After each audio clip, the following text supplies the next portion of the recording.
പാവപ്പെട്ടവനാണ്, അയാൾ ദാരിദ്ര്യമാണ്. അയാൾ ആ ദാരിദ്ര്യം നീങ്ങി ഐശ്വര്യം വരാൻ വേണ്ടി സൂറത്തു യാസീൻ പാരായണം ചെയ്താൽ അള്ളാഹു അയാളെ ഐശ്വര്യവാനാക്കുമെന്നാണ്. വൈങ്കാന ഫിസ്സിജിനി അഖ്ദറഹുല്ലാഹ്, ഒരാൾ അന്യായമായി തടങ്കലിൽ പാർപ്പിക്കപ്പെട്ടു, അയാൾ സൂറത്തു യാസീൻ പാരായണം ചെയ്താൽ അള്ളാഹു തആല അയാളെ മോചിപ്പിക്കുമെന്നാണ്. അങ്ങനെ വൈൻകാന ളാല്ലൻ ഹദാഹുല്ലാഹ്, ആരെങ്കിലും വഴിപിഴച്ചു പോയി, മോശമായ ജീവിതം, തെറ്റായ ജീവിതം, ശരിയായിട്ട് വരണില്ല, നന്നാകാൻ പറ്റണില്ല, മോശത്തരത്തിലേക്ക് പൊയ്ക്കൊണ്ടേയിരിക്കുന്നു, അങ്ങനെയുള്ള ഒരാൾ ആ മോശത്തരത്തിൽ നിന്ന് അയാൾക്ക് മോചനം ലഭിക്കാൻ അയാൾ സൂറത്തു യാസീൻ പാരായണം ചെയ്താൽ അള്ളാഹു തആല അയാളെ ഹദാനല്ലാഹ്, അതെ, വൈൻകാന ളാല്ലൻ ഹദാഹുല്ലാഹ്, അള്ളാഹു അയാളെ ഹിദായത്തിലാക്കുന്നതാണ്.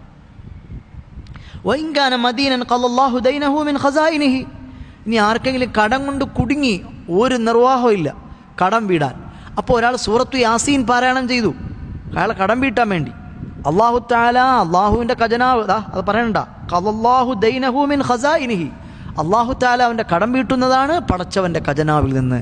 അപ്പോൾ പടച്ചവൻ്റെ ഖജനാവാണ് ലോകത്തിലെ ഏറ്റവും തീരാത്ത ഖജനാവ്. അപ്പോൾ അവൻ ഉദ്ദേശിച്ചാൽ നമ്മുടെ കടം അള്ളാഹു തആല ഉദ്ദേശിക്കുന്ന പല വഴിയിലൂടെ അവൻ തീർത്തു തരും. നമ്മളാരും ഇവിടെ സമ്പത്തുമായിട്ട് വന്ന ആൾക്കാരാണ്. ജനിച്ചപ്പോൾ ആരെയും കയ്യിൽ പൈസ ഉണ്ടായിരുന്നു, എത്രയോ ആളുകൾ പാമരന്മാരായിരുന്നു. പിന്നീട് അള്ളാഹു തആല ഘട്ടം ഘട്ടമായി ഓരോ വഴികൾ തുറന്നു കൊടുത്തവരെ പണക്കാരാക്കിയതാണ്.